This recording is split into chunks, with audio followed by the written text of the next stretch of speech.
Flight ഇത്ര ചീപ്പായിട്ട് കിട്ടിക്കഴിഞ്ഞപ്പോൾ ഞാൻ കരുതി ഫുഡൊക്കെ നല്ലതായിരിക്കും, അത് ഫുഡ് ഉണ്ടാവുമെന്ന്. അങ്ങനെ ആദ്യം ഓറഞ്ച് ജ്യൂസ് വന്നു, ഒരു വെജിറ്റേറിയൻ മീൽസ് എനിക്ക് ആദ്യം കൊണ്ടുവന്നു. ഫ്ലൈറ്റ് ഇറ്റലിയുടെ മുകളിൽ കൂടെ ആയിരുന്നു പറഞ്ഞുകൊണ്ടിരുന്നത്. ഉച്ചയ്ക്ക് ആയതുകൊണ്ട് നമുക്ക് താഴെ നോക്കിയൊക്കെ കാണാമായിരുന്നു. അപ്പോൾ എനിക്ക് രണ്ടാമത്തെ ഒരു മീൽസ് കൊണ്ടുവന്നു.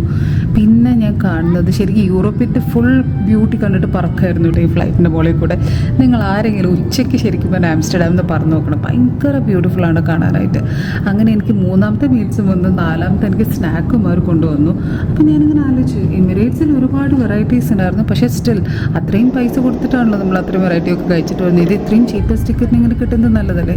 മുംബൈ എത്തുന്നതിന് മുമ്പ് ഞാനൊന്ന് ഫ്രഷപ്പായി. അങ്ങനെ നമ്മൾ മുംബൈ എത്തി. കിടക്കുന്നത് നമ്മുടെ എയർ ഇന്ത്യ. എന്തൊരു സന്തോഷം എനിക്ക് തോന്നുന്നത് ഇതൊക്കെ കാണുമ്പോൾ ശരിക്കും. അങ്ങനെ ഞാൻ മുംബൈ എയർപോർട്ടിൽ നിന്ന് എനിക്ക് കൊച്ചിക്കാണ് കേട്ടോ അടുത്ത ഫ്ലൈറ്റ്. ഇത് ഒറ്റ ടിക്കറ്റിലാണ് ഇതെല്ലാം. ഇത് ആംസ്റ്റർഡാം ടു കൊച്ചിയാണ് ഞാൻ ബുക്ക് ചെയ്തിട്ടുള്ളത് ഇൻഡിഗോൻ്റെ. നിങ്ങൾ ആരെങ്കിലും കണക്ഷൻ ഫ്ലൈറ്റൊക്കെ ആംസ്റ്റർഡാമിൽ നോക്കുമ്പോൾ നിങ്ങൾ ഈ ഫ്ലൈറ്റ് ഒന്ന് ചെക്ക് ചെയ്ത് നോക്കട്ടെ. It's a very good flight and affordable to.